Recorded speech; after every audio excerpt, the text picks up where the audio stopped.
Boa noite, amigos. Seja bem-vindo à Web Rádio Amigos, a Web Rádio Itaquá. Alô, pessoal de São Paulo, tamo junto. Pessoal do Rio também. Um forte abraço, pessoal do Rio Grande do Sul.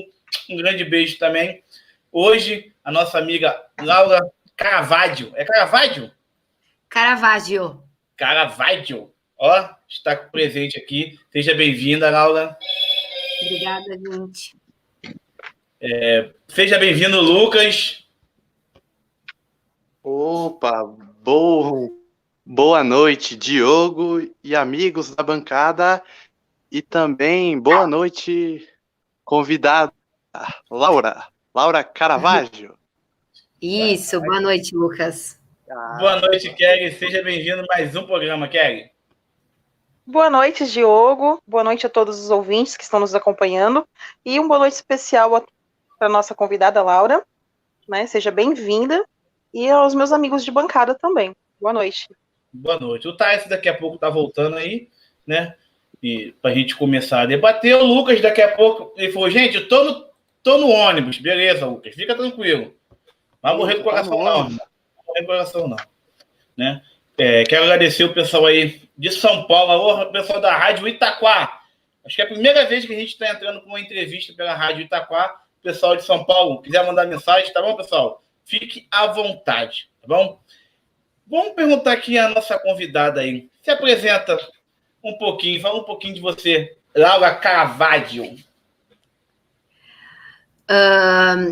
Então, né, sou um pouco tímida, o Lucas me convidou para participar dessa rádio, eu não conhecia, ele me explicou um pouquinho como funciona, eu falei para ele, será que vai dar certo, Lucas, nunca fiz isso, aí ele disse assim, não, vai ser um papo tranquilo, descontraído, falei, então vamos lá, se é para conversar é comigo mesma, gosto muito de conversar, como todo professor, né, que gosta de falar bastante, então eu sou professora, sou formada em Educação Física, né, em licenciatura, hoje eu gosto de dizer estou, né, porque a gente não é, a gente está no cargo, sou vice-diretora de uma escola de ensino fundamental e médio, sou coordenadora pedagógica também, e estou fazendo uma outra graduação em pedagogia, então a minha área, que eu gosto, assim, de trabalhar, de conversar,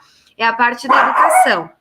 E esse mocinho que vocês estão escutando é o meu cachorro, que ele não para um segundo. Nunca vi. Tentei acalmá-lo, mas não adianta. Como ele chama? É o Aquiles. Aquiles. Lembrando que, olha só, ela fez graduação, né, de gestão e supervisão na Uninter, né? É Uninter. Isso, na Uninter. E está fazendo outra pós de pedagogia, né? Então, assim, a segunda pós que ela está fazendo, gosta de futebol, gosta de filmes, séries, então, mais ou menos isso que a gente vai abordar aqui, uma resenha, tipo uma entrevista com um amigo mesmo, né? O Will falando assim, seja bem-vinda à Rádio do Loucos. Obrigado, Will. Aqui é assim, aqui é a rádio dos loucos mesmo. A gente brinca, a gente se diverte, né? O funk das antigas aqui. Thales, boa noite. Já começou já. Ó. Boa noite. Queria saber como é esse sentimento de torcer para um clube internacional. Já voltou pro futebol. Já começamos. É maravilhoso. Eu amo o meu time. Sou sócia há quase 12 anos do Internacional. É sócia? Sócia, há quase 12 anos do Inter.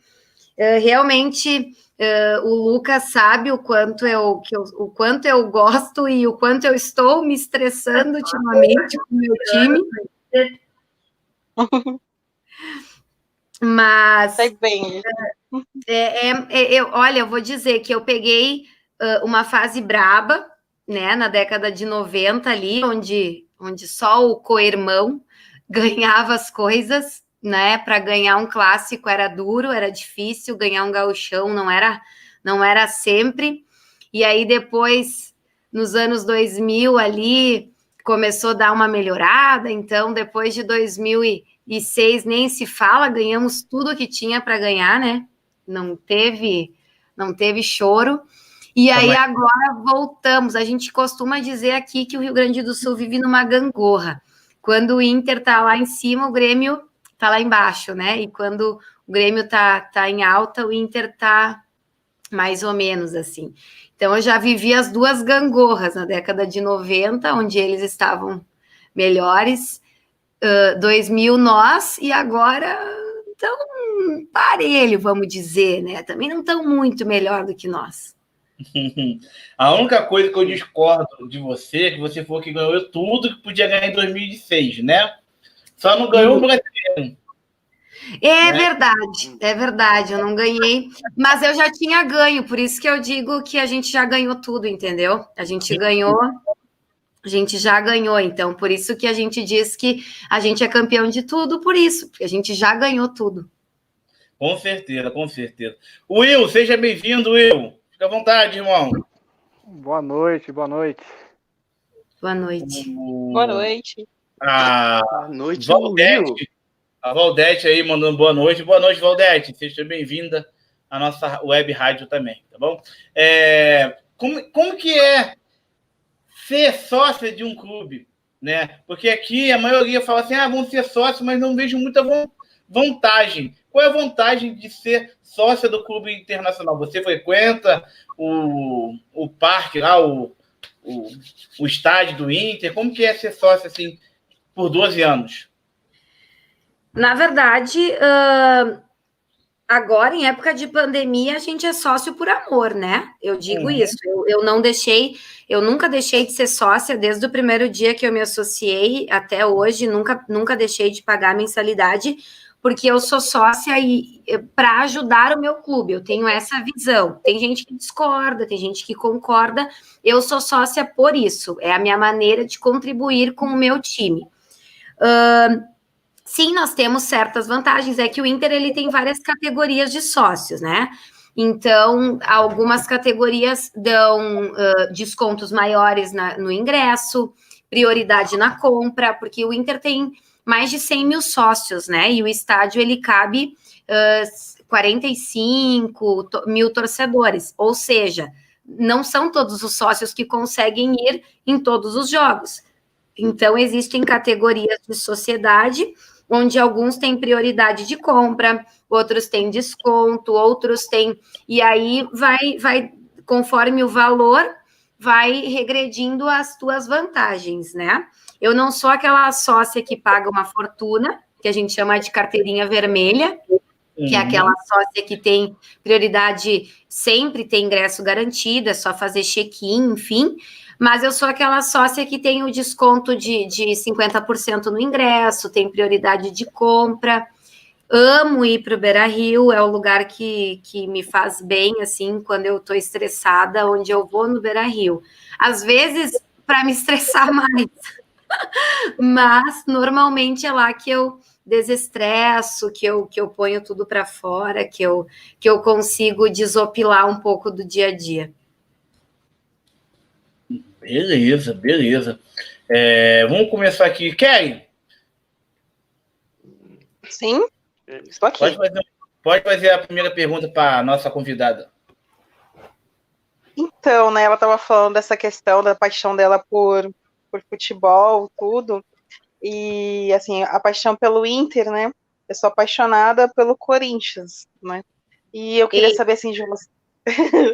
estou passando, quando você disse que está passando por momentos assim, eu falei que eu entendo porque né, o corintiano está sofrendo ultimamente. Sim. E a gente está vendo ali a situação do Corinthians, né, a 2 passos da zona de rebaixamento, então é complicado. Eu ia te perguntar assim, se você já, na sua família, ou de repente com algum amigo, você já teve alguma discussão, uma briga assim, que depois com aquele, assim, por conta questão assim do time, sabe? Você entrar numa discussão, depois ficar até um tempo sem conversar com alguém por estar defendendo a paixão que você tem, por exemplo, pelo Inter. Isso já aconteceu? Várias. O meu pai, ele é palmeirense, né? E aí a minha mãe, meu irmão e eu somos colorados. E aí várias discussões. Na verdade, inclusive, eu discuto mais com os colorados do que com os torcedores de outros times. Eu não sou muito de brigar com quem não é colorado. Né? Não sou muito de discutir com pessoas de outros times, porém, com os colorados já discuti várias vezes, assim, a gente discorda de quem foi o culpado da derrota, que técnico que teria que ter caído, que não caiu, e aí tu começa, sim, já discuti várias vezes, assim, mas de ficar tempo sem falar, não me recordo, assim.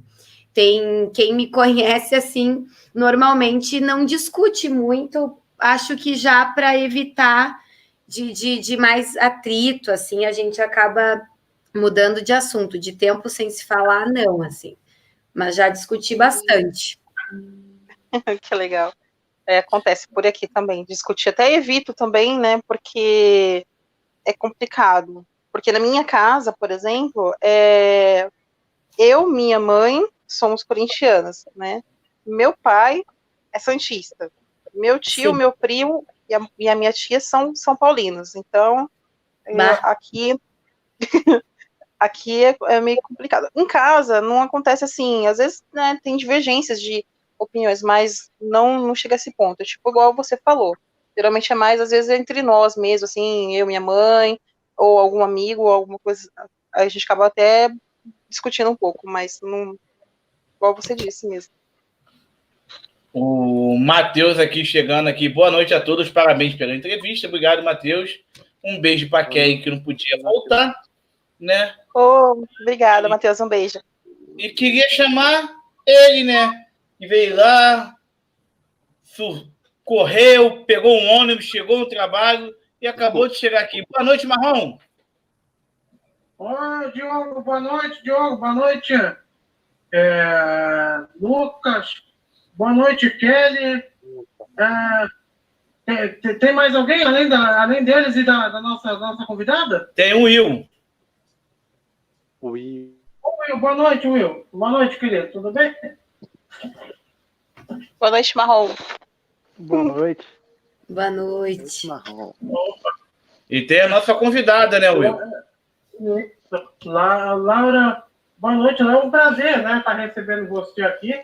Então, como eu falei para você, né, nós somos extremos, né, sou uma pessoa muito estourada, uma pessoa muito exaltada, e eu vejo você uma pessoa mais ponderada, uma pessoa mais equilibrada, né, tudo é uma educadora, é uma professora, né, então é um papo gostoso da gente bater, porque querendo ou não, é linha de frente, né? Serviço essencial durante essa pandemia. E para falar um pouquinho para a gente aí da sua carreira, da sua vida, e como é que você concilia o problema da pandemia com os desafios da profissão e cuidar da casa, né? Cuidar do marido, da família, que também querendo ou não, também é um trabalho. Né? É um trabalho mesmo. Tocou no principal, né? Cuidar do maridão. É isso aí. Cuidar do maridão é o principal. Né? Não, pode falar, Laura. Não, pode falar, Lucas. Não, eu ia dizer que relacionamento é isso, né? Um cuidando do outro, né? Tem gente que não entende isso, que acha que só um tem que tomar conta, né? Mas a via de mão dupla, né? Porque é mais do que marido e mulher, são companheiros, né? Eles escolheram tocar uma vida juntos, né? Isso aí. Exatamente. Dividindo rotina, dividindo tarefas. Ele tem uma rotina inversa da minha, ele trabalha à noite, eu trabalho durante o dia, então a gente tem que botar tudo na ponta do lápis, o que cada um tem que fazer para dar tudo, porque senão só um acaba fazendo todas as coisas, e ele me ajuda pra caramba, não posso me queixar assim, porque é tudo dividido, é tudo organizado, ele é super organizado, assim, até, posso dizer que eu tenho até sorte, porque ele é muito mais organizado do que eu. As coisas dele são sempre guardadinhas, dobradinhas, bonitinhas. As minhas são tudo jogada para lá e para cá, né? E então a gente consegue conciliar bem. E como o Lucas disse, tem que ser uma parceria, né? Porque se só um faz, não dá certo. Os dois trabalham de segunda a segunda ou é só segunda a sexta? Segunda a sexta, só que como ele trabalha à noite, ele invade a sexta-feira, né? Sim. Ele vai para sábado de madrugada. Então, sexta-feira ele chega sempre depois das 2 da manhã, enfim. Uhum. Porque assim, né? Ainda bem, imagine se fosse de segunda a segunda, um exemplo, né? De segunda para sábado. Aí Sim. não se vê, né? Porque quando você chega para sair, para trabalhar, ele está dormindo. Aí quando você chega, está indo para trabalhar, é complicado. Romance assim, mas graças a Deus, né? de segunda a sexta-feira ainda dá um alívio. Um alívio. O Matheus pergunta assim: queria saber da professora se ela já ganhou cantadas de aluno. Já ganhei algumas, mas não foram muitas. Algumas, assim, aquelas piadinhas, mas aí tu corta na hora, já muda de assunto, já toca o conteúdo, já diz que aquilo ali vai cair na prova, que aí a gurizada já se alerta e já não pensa mais naquilo, né? Mas já alguma coisa, assim, mas não foram muitas. Beleza. Alô, Lucas, faz a tua pergunta aí para nossa convidada.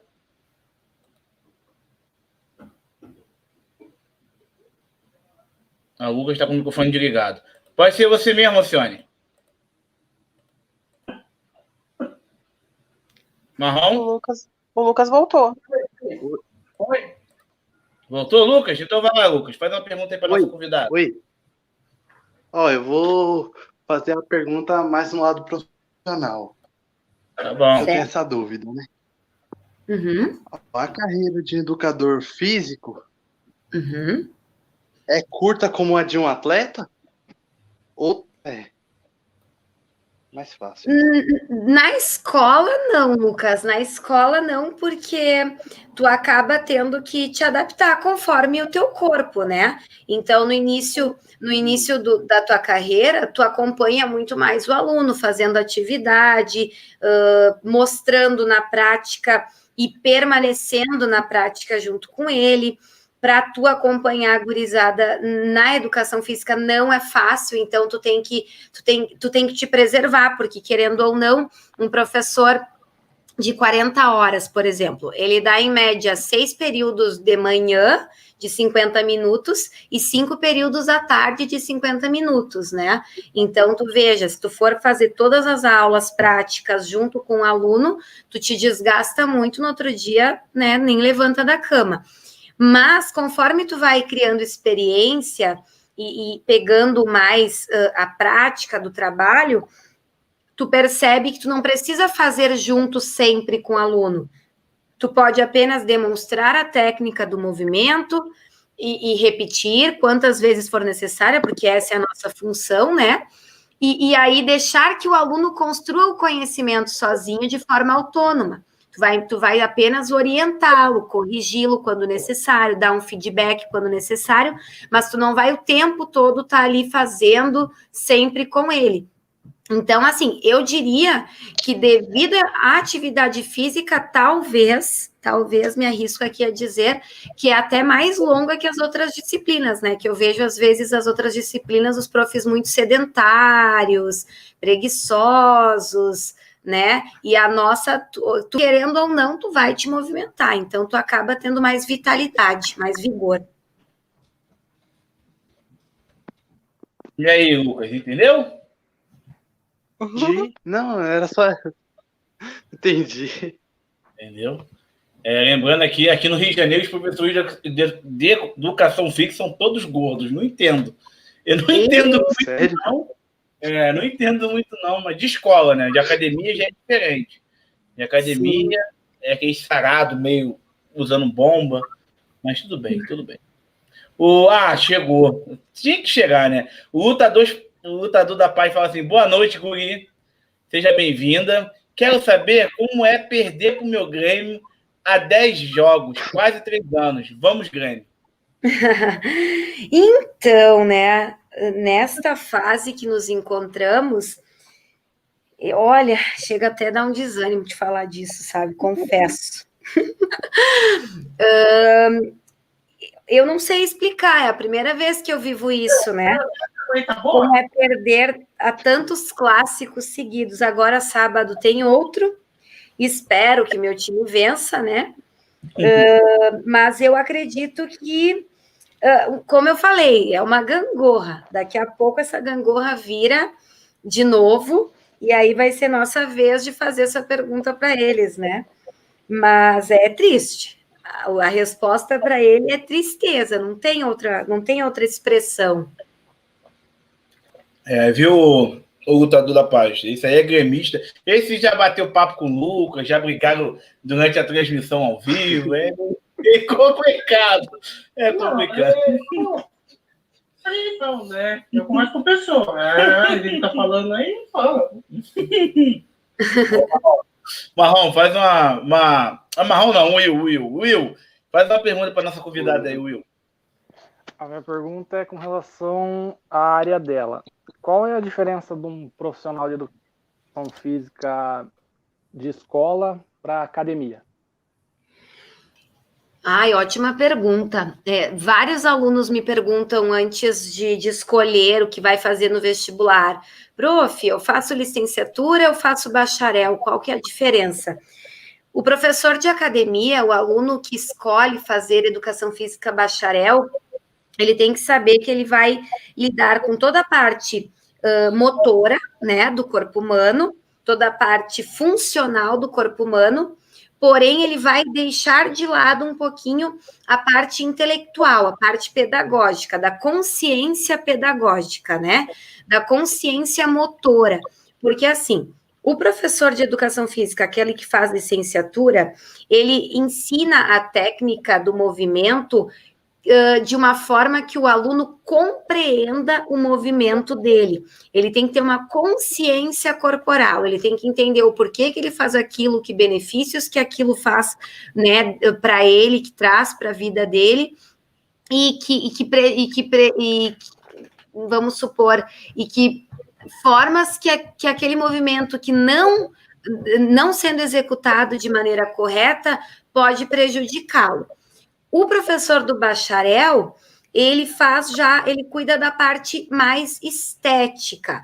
Claro que todo professor de educação física, todo profissional, ele vai estar preocupado com a postura, com a excelência do movimento, enfim, mas ele está mais preocupado com a parte externa. Então, assim, se tu fizer tal repetição, tu vai ter mais hipertrofia aqui. Se tu fizer a parte aeróbica, tu vai perder mais gordura. E essa já não é a parte que toca da licenciatura.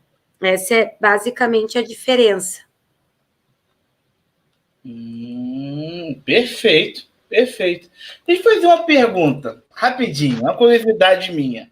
Por que todos professores, né, de educação física têm que passar handball pra gente?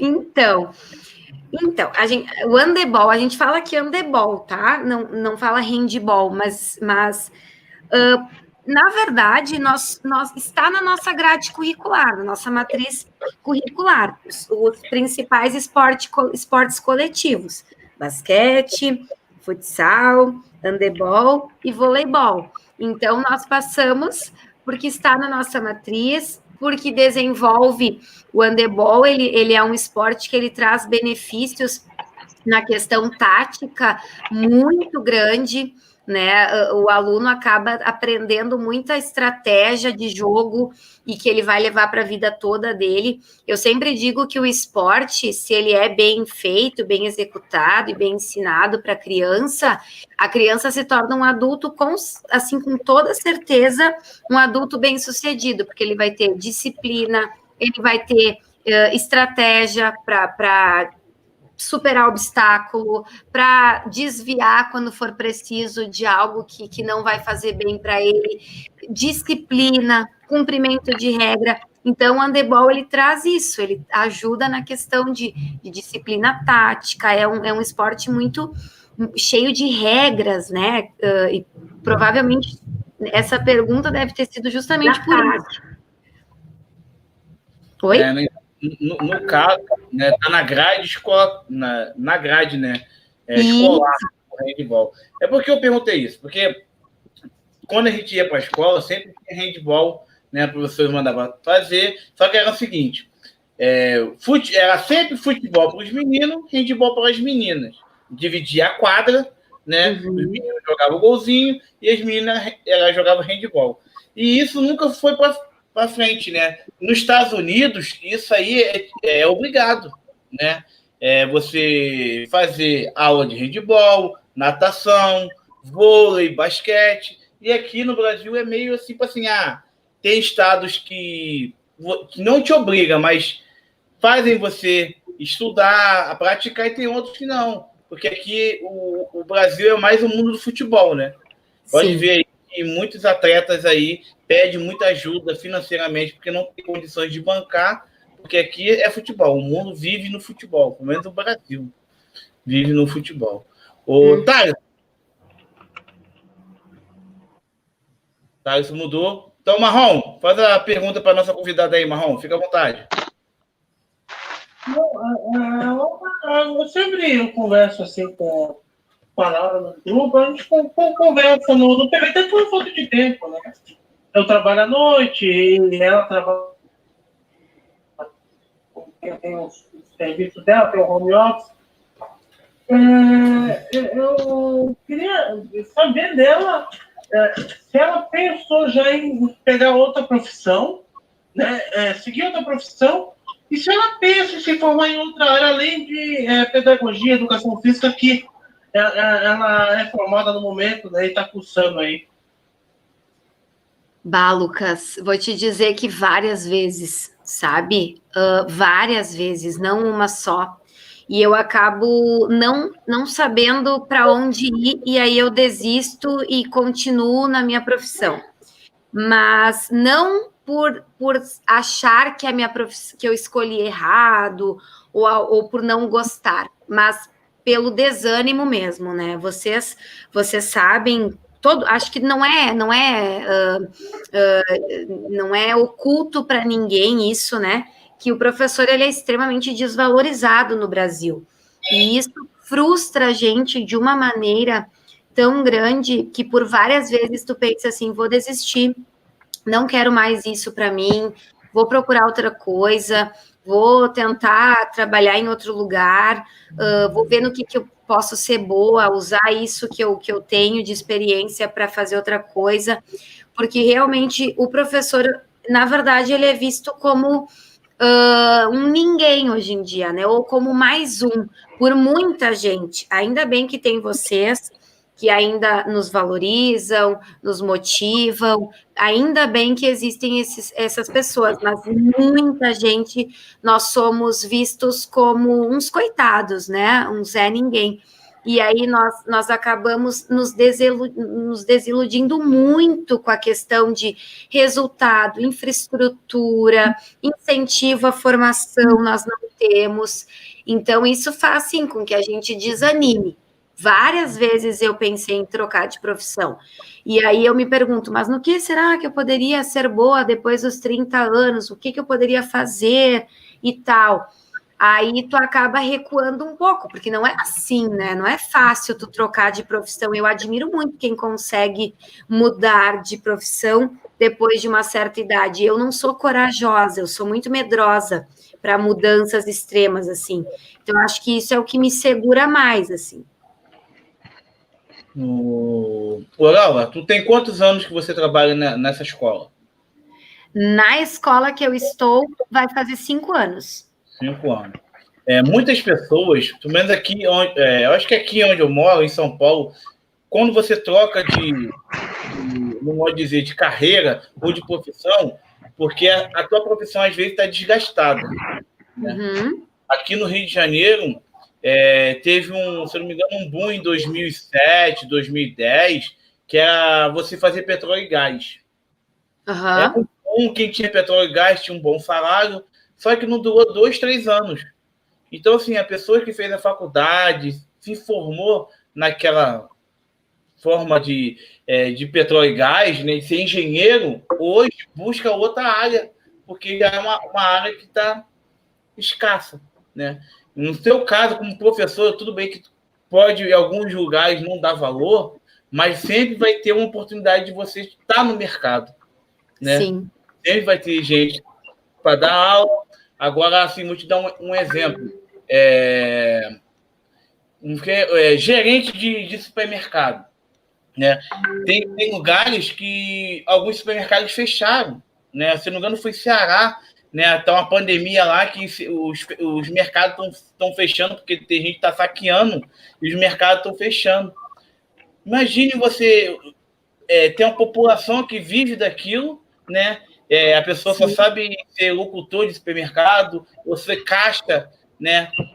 O resto da vida foi caixa, não tem outra profissão. Aí fica meio difícil, né? Infelizmente, essa pandemia era para trazer para a gente uma visão diferente da vida. Exatamente.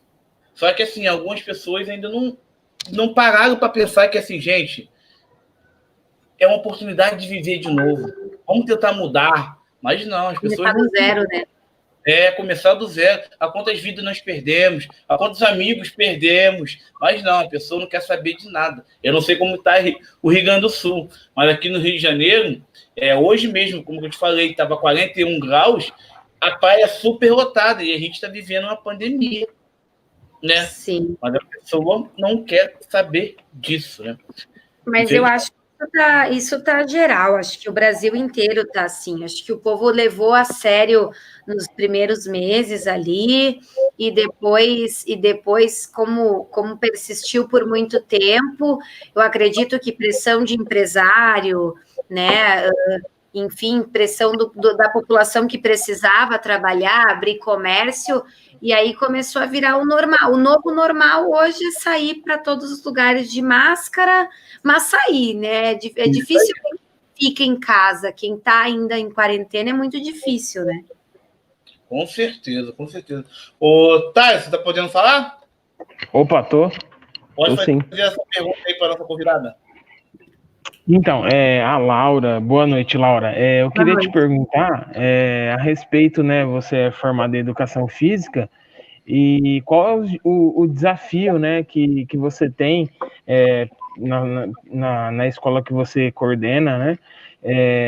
Em relação ao esporte, né? O esporte que, de uma maneira geral, é tratada na minha visão, é tratada de uma maneira muito simplória no Brasil, né? E quais os desafios que você encontra em implementar o esporte, né, na educação?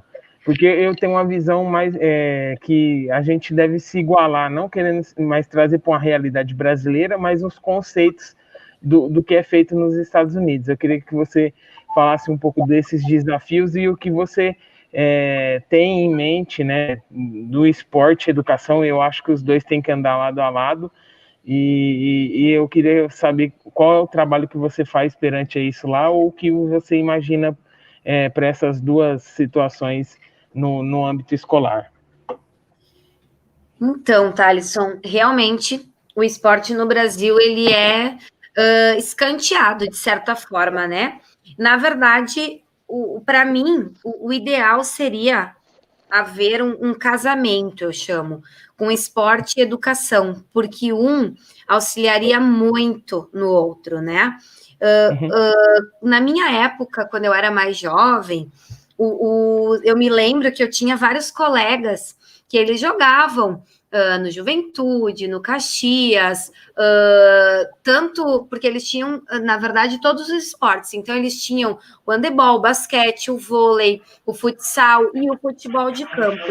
E eu lembro que era conciliado. Por exemplo, para você fazer participar do campeonato tal, você tem que ter o rendimento tal na escola, você tem que ter presença, você tem que ter nota tal, o técnico pedia o boletim para ver como é que estava a questão do rendimento escolar. Hoje em dia, Thalisson, eu noto que não existe mais isso, pelo contrário, vários guris atletas, que nós chamamos, né, vêm até a escola o empresário, às vezes nem é o pai e a mãe, porque moram aqui só com o empresário, o pai e a mãe moram lá no interior, ou até em outro estado, longe pra caramba, pedindo dispensa da aula, para sair mais cedo, porque tem campeonato, ou porque tem que treinar, tem que sair sempre mais cedo, não entregou trabalho porque teve que treinar, porque teve que jogar, enfim, teve que ir para academia. Eu vejo hoje um caminho inverso. E também na questão estrutural. Uma vez, a questão do material esportivo era o investimento para a escola. A quadra bem pintada, as redes da quadra sem furos, sem remendos, tabelas bonitas, tabelas que não caíam se o aluno se pendurasse. Hoje em dia, eu já cheguei a trabalhar, Thalisson, uma turma de 30 alunos com uma bola. Era o que eu tinha. Não tinha outra bola, não tinha opção. Era uma bola para a turma de 30 alunos, e te vira. E aí tu tem que te virar. Isso, inclusive, a faculdade não ensina, né? Porque quando tu tá lá estudando, quando tu é universitário, tu tem toda a estrutura do mundo. E aí tu monta a tua aula para os teus colegas com todo o material, toda a infraestrutura, e aí tu acaba se deparando com a realidade completamente invertida. Sem estrutura, quando chove, alaga o ginásio da tua escola, vira uma piscina, tu tem que ficar dentro da sala. Então, se tu não preparou uma aula teórica, tu acaba que o aluno percebe. Hoje em dia não tem mais aluno bobo, ele percebe quando tu não está preparado, quando tu não te preparou para aquilo, né?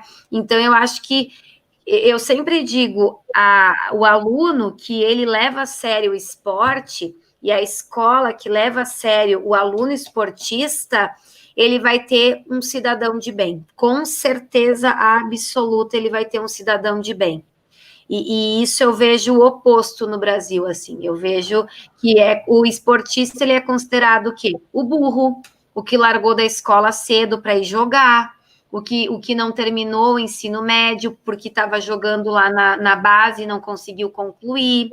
Né, eu vejo isso o oposto, tanto é que só nós pegarmos os jogadores de futebol, que é o nosso esporte, né, do país, quantos jogadores, se nós formos fazer uma média, tem um ensino superior? Isso com estrutura, eu digo jogadores com dinheiro, que poderiam pagar um ensino superior, né? Quantos tem? É raro tu encontrar. E como isso faz falta hoje em dia num clube de futebol? Eu não consigo entender como dirigentes de bases de clubes grandes, não conseguem perceber o quanto a falta de intelecto detona um time profissional.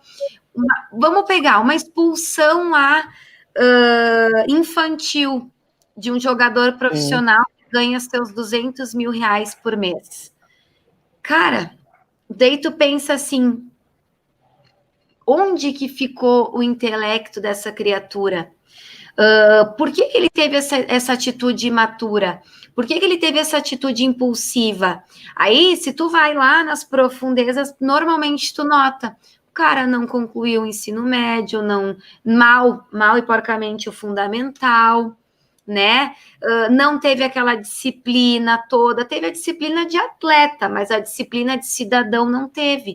E isso reflete dentro do time profissional, dentro de uma empresa, dentro de qualquer outro ambiente, dentro da família. Perfeito. Só para complementar, no âmbito de poder público, há um suporte, há uma liga, né?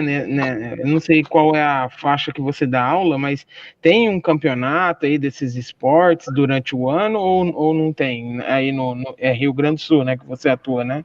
Isso, tem os jogos escolares, que é escola contra escola por categoria, de todos os esportes, né? Desde xadrez até futsal, vôlei, futebol de campo, basquete, enfim.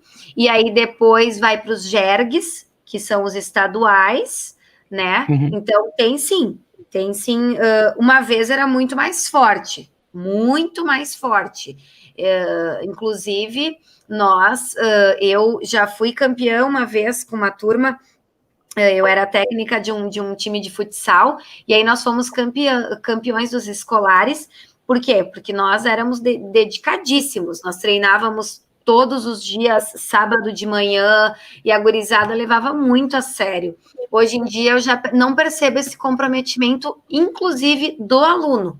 Não percebo o mesmo comprometimento. Então, eu também vejo...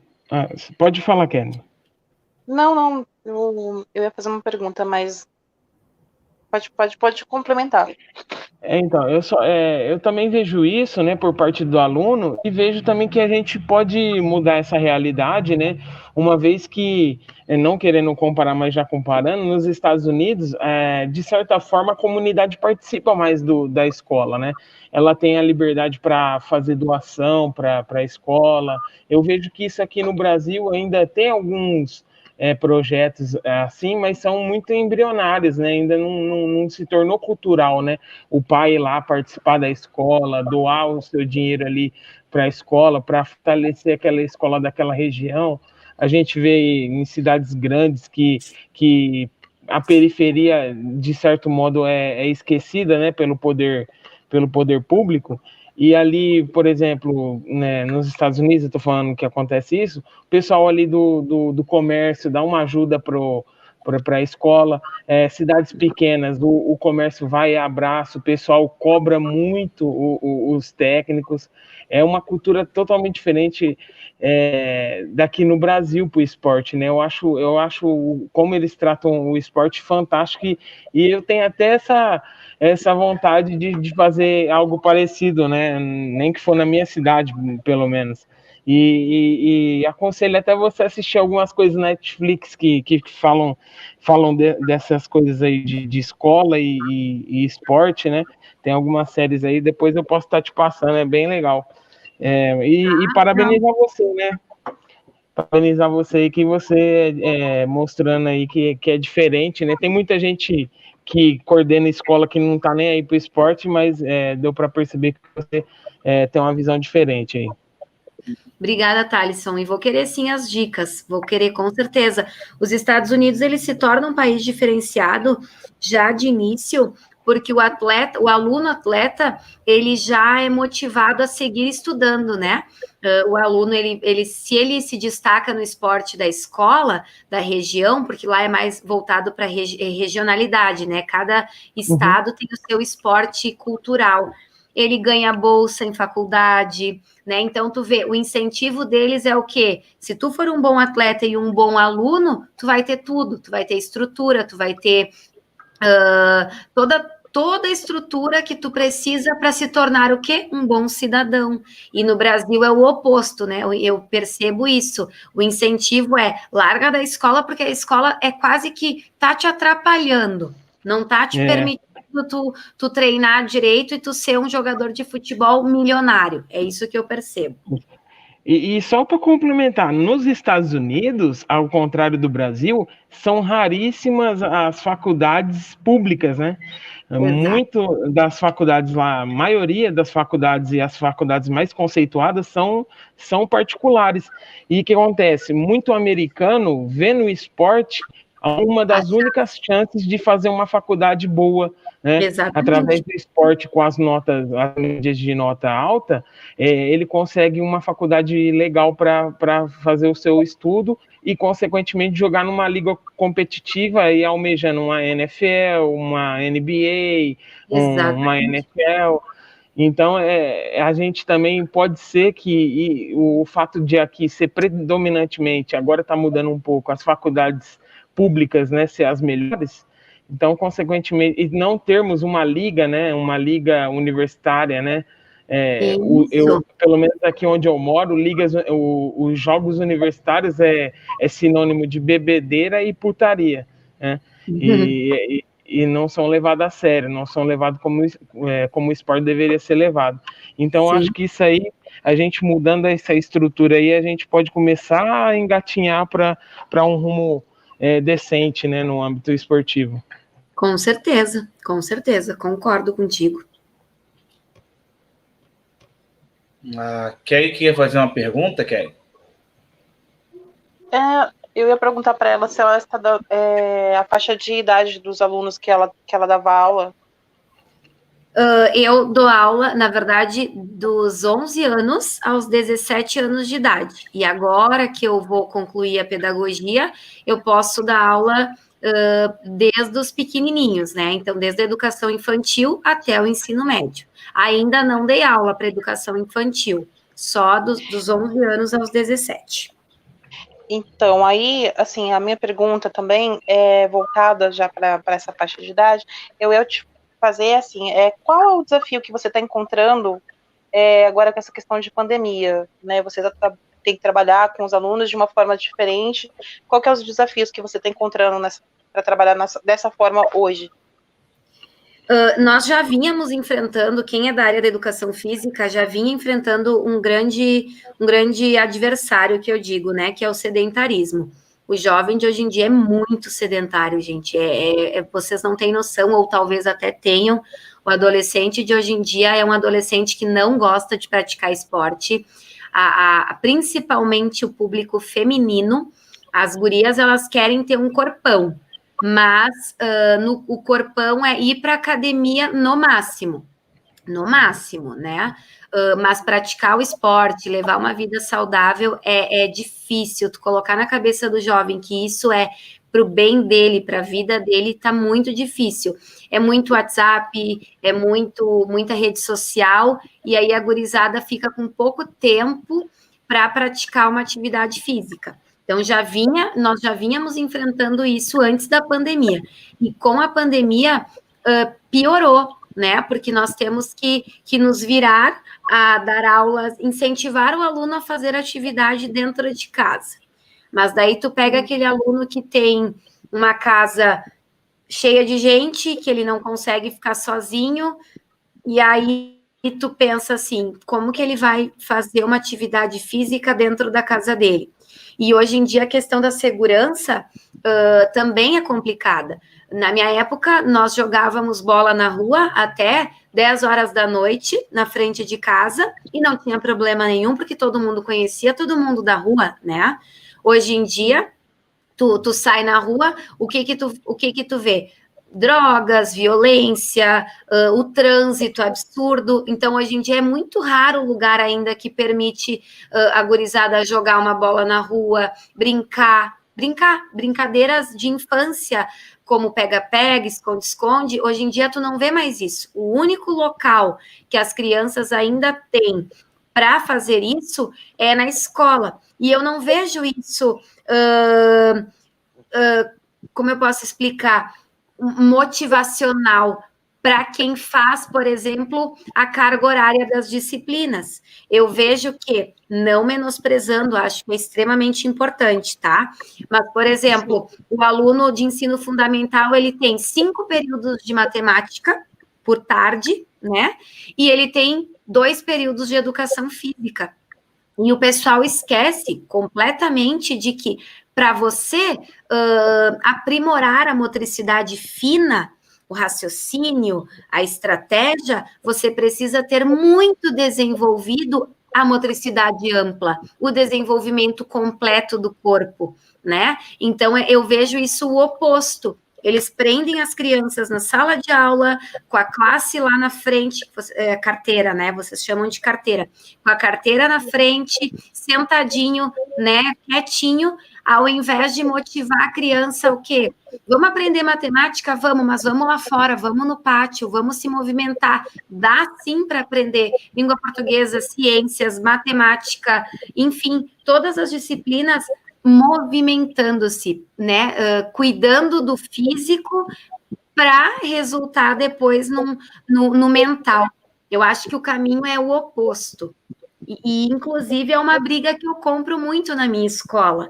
Vou dizer para vocês que não é fácil. Mesmo estando na direção, eu tento sempre incentivar os professores das outras disciplinas a fazer projetos interdisciplinares com a educação física, né? Mas isso eu vejo uma resistência muito grande dos meus colegas de profissão. Como lidar com isso? É muito mais fácil tu controlar um aluno sentado do que tu controlar um aluno lá no pátio solto, né?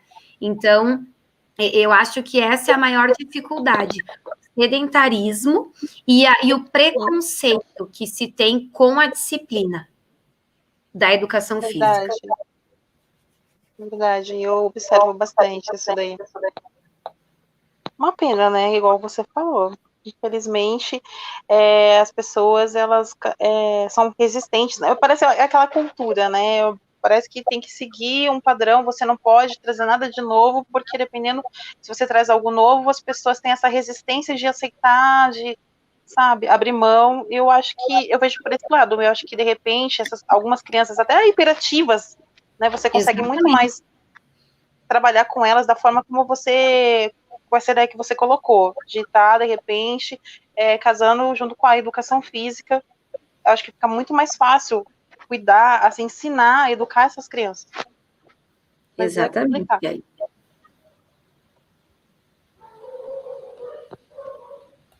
Diogo? Calma, gente. Estou escutando aqui, tá com um delay um pouquinho para mim, né? Laura, eu quero tirar uma dúvida com você sobre o ensino nesse ano da pandemia. O que acontece?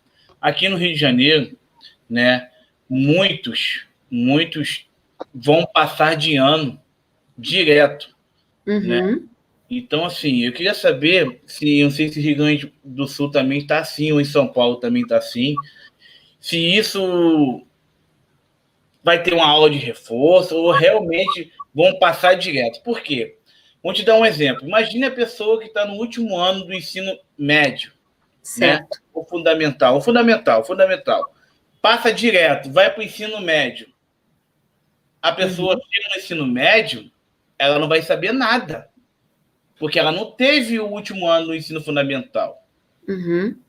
E isso vai prejudicar lá na frente, porque tudo bem que você vai perder um ano, depois você vai perder um outro ano.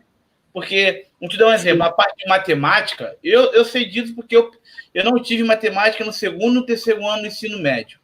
Quando eu cheguei na faculdade, eu apanhei, eu tive que pagar alguém para me ensinar tudo de novo, porque eu não tive essa matéria. Como é esse ensino no Rio Grande do Sul durante essa pandemia, ou é igual o Rio de Janeiro? Vão passar os alunos para ano que vem fazer uma aula de reforço aí, que, na minha opinião, está errado. Para mim, está errado. Eu queria saber de você como está esse ensino no Rio Grande do Sul. Olha, Diogo, a questão do reprovar e o aprovar, eu vou ser muito sincera para ti. Eu, sinceramente, não sei como vai proceder, tá? O que eu percebo é que muito aluno vem desistindo de fazer as coisas, de realizar as atividades, não há uma motivação. Porque hoje em dia, o que eu percebo, Diogo? Que a escola virou um depósito de criança e o professor ele virou um cuidador. E aí tem muitos pais que cobram muito do professor. Por que o filho não aprendeu? Por que o filho não consegue desenvolver tal conteúdo? O que está acontecendo com o filho? Veja que o professor ele tem, no mínimo, mais 20 crianças além do filho dele para ensinar numa sala de aula, né? Em casa, o pai, às vezes, o pai e a mãe com 1 ou 2 não conseguem fazer o filho, né, fazer a aula online, fazer as atividades. Então, veja aí como já começa a degringolar a situação. Cobram tanto do professor. Por que o filho não aprende, não entende, mas em casa não consegue fazer o filho aprender o conteúdo, não consegue auxiliar o filho. Então, já começa por aí o erro. E a questão da reprovação e aprovação, não existe, não tem como não dizer que esse ano vai ser um ano atípico e um ano que todo jovem, toda criança vai sair prejudicada, com certeza. Porque reprovar ela vai ser prejudicada, porque talvez dentro da sala de aula, todos os dias ali frequentando, o professor conseguiria bolar estratégias metodológicas para talvez recuperar aquele aluno. De um meio ou outro, o professor acabaria, né, percebendo qual era a dificuldade do aluno. À distância, Diogo, e quem fez uma faculdade à distância, mesmo adulto, sabe que o aluno ele tem que ter muita disciplina para estudar à distância. Ele tem que ter uma rotina que ele mesmo faz, né? E se o aluno não está motivado, engajado, ou tem um objetivo, ele não vai fazer, ou ele vai fazer de qualquer jeito, né? Então, o reprovar, não sei se trará benefícios, mas igual tu disse, o aprovar todo mundo vai ser 2 anos perdidos, porque o ano que vem, com toda certeza, igual no Rio de Janeiro, e eu acho que em grande parte do Brasil, vai ser no mínimo 4, 5 meses que o professor vai ter que revisar o que ele deveria ter aprendido no ano anterior, para recuperar esse tempo perdido, porque não vai ser nivelado por cima, tipo, todo mundo que aprendeu vai seguir, quem não aprendeu vai ficar. Não, normalmente é nivelado por baixo. Então, vai ser revisado muita coisa do ano anterior, e nisso vai perdendo tempo, né? O aluno que poderia estar aprendendo um conteúdo novo vai estar revendo conteúdos do ano anterior. Esse ano de 2020, como eu disse para as minhas colegas na escola, é um ano para ser esquecido, né? E o ano que vem eu só espero que não seja um 2020B, né? Que seja um 2021 igual a este ano, porque realmente, metodologicamente falando, e na questão de estudo, os alunos estão sendo muito prejudicados. Esse ano é um ano para se esquecer, né?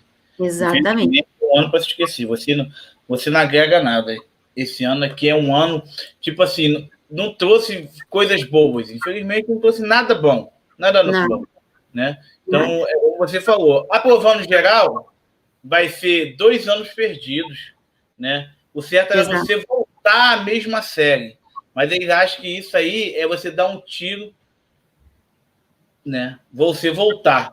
Mas quer passar? A pessoa vai passar, todo mundo. Chega na próxima série, vão ter que voltar tudo de novo, porque não vão aprender nada. Isso aí é a minha opinião. Né? Mas, Diogo, eu te pergunto, qual é a intenção? Por que eu quero formar pessoas que saibam criticar, que saibam pensar, que saibam ver defeitos, que não só obedeçam regras de cabecinha baixa, dizendo amém para tudo? Qual é a minha ideia? Não é mais fácil eu manipular pessoas que não têm o conhecimento, que não sabem o porquê daquilo, que não sabe questionar, não sabe dizer, ei, mas por que isso? Por que tu está desviando verba de tal lugar ao invés de investir em saúde, educação e segurança? É meu direito? Por que tu está fazendo isso? Eu acho que também isso é uma estratégia de governo, tu entendeu? É muito mais fácil tu manipular pessoas ignorantes do que pessoas críticas. Você falou tudo agora. Isso aí é o governo.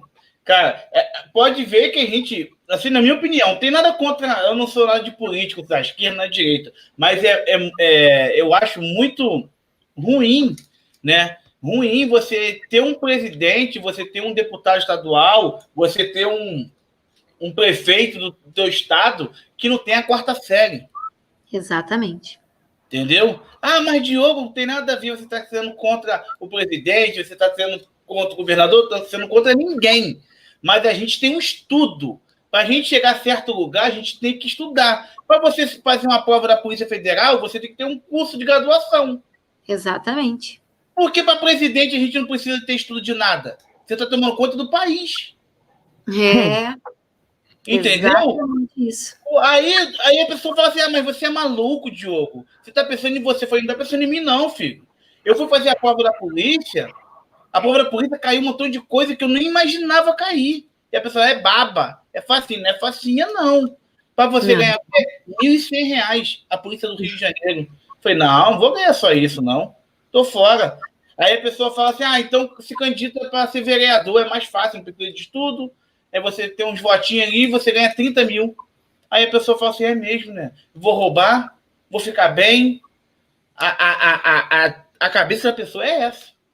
Ou só vou me omitir, vou ganhar meu salário durante 4 anos sem dar opinião nenhuma, mas vou estar recebendo igual. Então, é mais fácil. Na verdade, é o caminho totalmente inverso porque eles estão administrando um município, um estado, um país. Então, para você administrar uma casa, é difícil se tu não tem um mínimo de formação econômica, né? Se tu não sabe ali pagar uma conta de luz, água, aluguel, internet, é difícil. Tu imagina, né, administrar um município, um estado, um país e tu não ter formação nenhuma de gestão, de economia, de administração, nada de direito, né, para saber o que é lei, o que é dever, o que é obrigação.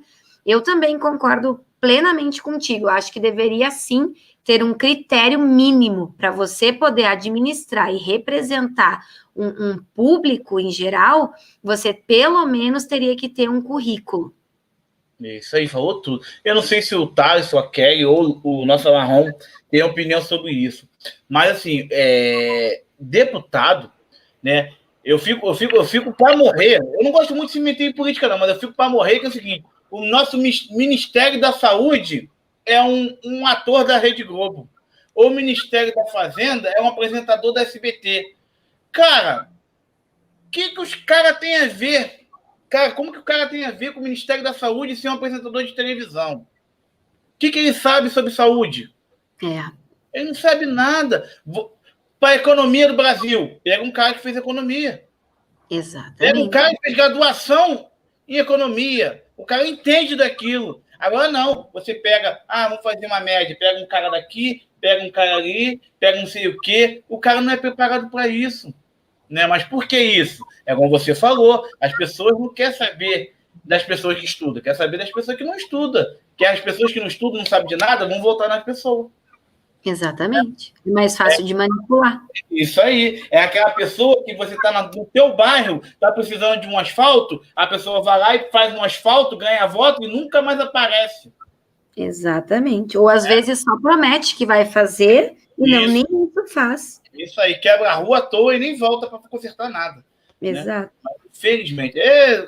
Se continuar, a gente vai até longe sobre isso aí. É um assunto meio chato, mas infelizmente é o que acontece no nosso Brasil, né? Ô, Marrom.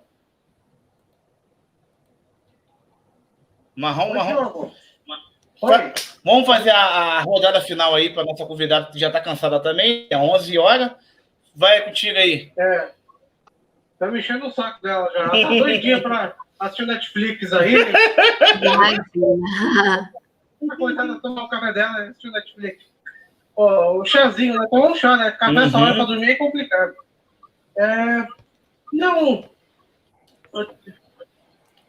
Eu tenho uma pergunta em relação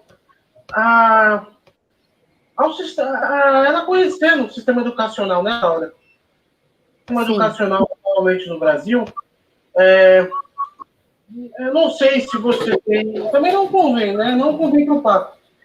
Não sei se você tem de ter filho ou filhos, mas você conhecendo o atual método de ensino no Brasil, público ou privado, você tendo filhos e tivesse condições, você deixaria eles estudando aqui ou colocaria eles para estudar fora do Brasil? É que falhou um pouco, mas eu acho que eu entendi a pergunta, tá? Se eu tivesse condições, com certeza nem eu estaria morando no Brasil. E eu sou muito sincera, porque com certeza, inclusive eu escutei uma entrevista com o Tinga, não sei se vocês escutaram também, que o Potter, que é um apresentador aqui do Rio Grande do Sul, fez com o Tinga, que é ex-atleta do Internacional. E ele fala muito claramente da diferença de educação que o filho dele teve, que nasceu na Alemanha e teve a formação primária na Alemanha, e depois de adolescente veio para cá, e o outro filho dele que foi educado desde sempre na educação do Brasil. E ele diz, mesmo eu tendo condições e pagando uma escola particular para o meu filho, a diferença de mentalidade dos dois é enorme. E então, assim, com certeza, Lucas, eu te digo, não em qualquer país, né? Porque tem países, sim, que são iguais ou piores do que o Brasil. Também não vamos exagerar. Mas, com certeza, se eu tivesse condições, eu levaria um filho meu para estudar fora do Brasil, sim. Excelente, excelente. Ô, Luquinha, tá por aí, Luquinha? Ah, o Luquinha caiu, né? Ô, Thales, pode fazer essa última pergunta para nossa convidada? Então, Laura, em relação a ensino, né? Está surgindo no Brasil com mais força agora nesses últimos 5 anos, aquele conceito de estudar em casa, né? Onde o pai escolhe um professor e tal, e ali esse professor ou esses professores vão até a casa do aluno e ensinam e lecionam lá, né? Muito se diz sobre o aumento de concentração desses alunos, mas também, por outro lado, alguns apontam que pode ter alguns danos, né? A não socialização, né? E eu queria saber qual a sua opinião em relação a esse assunto aí. A educação em casa, primeiramente, ela para acontecer, o pai e a mãe, a família tem que ter uma estrutura gigantesca, que eu acho muito difícil encontrar isso no Brasil. Não por não ter dinheiro, mas talvez por não ter um profissional adequado, qualificado para ir até a casa do aluno e ensiná-lo de forma individual.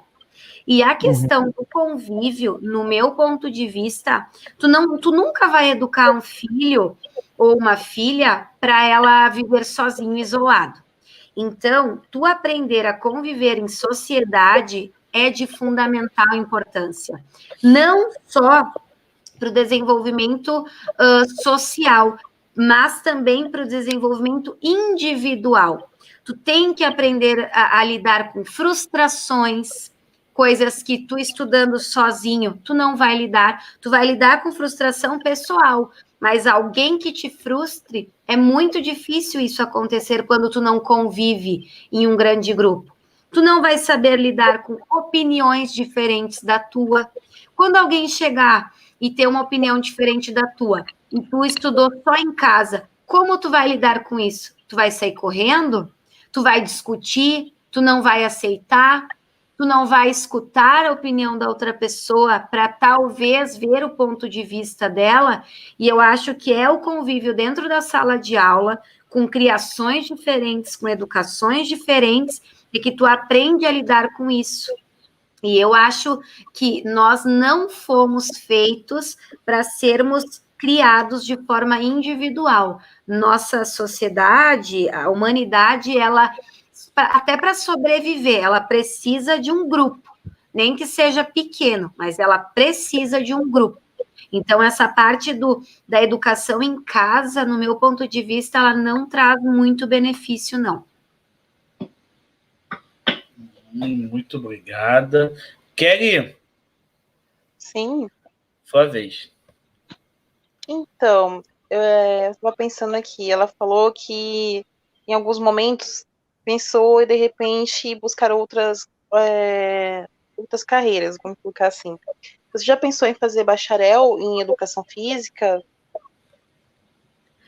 Já, mas não por amar, mas pela facilidade, né? Como já tenho a licenciatura, em 1 ano eu me formaria em bacharel. Então, seria algo rápido, que eu teria um campo maior de trabalho.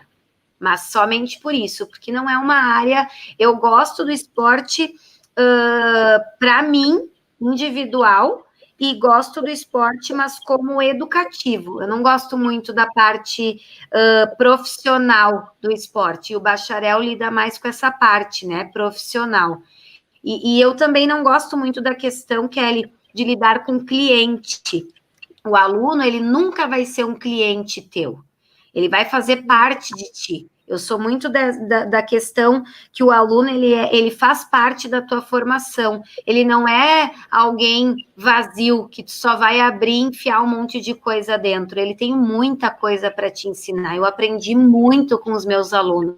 Coisas das quais eu nem fazia ideia que existiam, sabe? Eu aprendi muito com os meus alunos.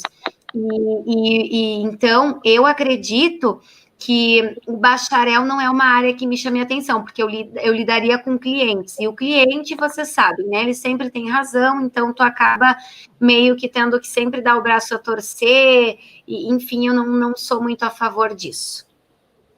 Entendi. Para a gente terminar aqui, o Rodrigo Figueiredo fala assim, a professora mais linda do Rio Grande. Ai, o Rodrigo, ele é um querido, meu amigão Rodrigo, colorado também. Rodrigo, seja bem-vindo aí ao canal. Se quiser aí, Web Rádio Amigos, pode seguir. Laura, muito obrigado. Né? A gente está assim, maravilhoso pela tua entrevista. Volte sempre, tá? Quando você quiser, a porta está aberta. Prometo que vou tentar trazer você no debate para falar de futebol sobre o Inter, né? Porque sobre o Inter que o bicho vai pegar fogo. Mas muito obrigado aí por tirar um pouquinho do teu tempo e dar a entrevista para a gente, para a nossa web rádio, tá bom? Gente, foi um prazer. Eu que agradeço o convite de vocês, agradeço o Lucas por ter me convidado. É muito bom falar do dia a dia do professor, né? Porque às vezes a gente, as pessoas que estão de fora não conhecem um pouquinho a realidade de dentro da escola. Foi um prazer imenso, Thalisson, Kelly, Diogo, Lucas. Muito obrigada mesmo pelo convite, pela oportunidade. Eu estou à disposição. Não foi nem um pouco de tempo perdido, foi crescimento, com certeza. Obrigada. Muito obrigada. Obrigada, Kelly. Obrigado, Thales, também, que está trabalhando, mas deu uma moral. A Kelly chegou no trabalho, já veio direto para a gente aqui. O Lucas, daqui a pouco já estou chegando no message aí. Obrigado, Luquinha. Obrigado, Will, também participou com a gente aqui. Alô, pessoal da Rádio Itaquá. Oi! Não, só agradecer publicamente a Laura, né? Ela Sim. estava um pouco nervosa, porque nunca deu uma entrevista, nunca conversou assim para nenhum veículo, seja ele formal ou informal, mas foi um papo sensacional com ela. Sensacional. Além de uma pessoa admirável, é uma profissional que eu tenho certeza que é gigantesca, é ótima no que faz e é parceiraça, né? Tá sempre aí. Grande beijo para você, Laura, você vai virar sócia aqui da rádio, vai estar sempre aqui com a gente, viu? Sempre que você quiser. Obrigada, Lucas. Obrigada mesmo pelo convite, pela oportunidade.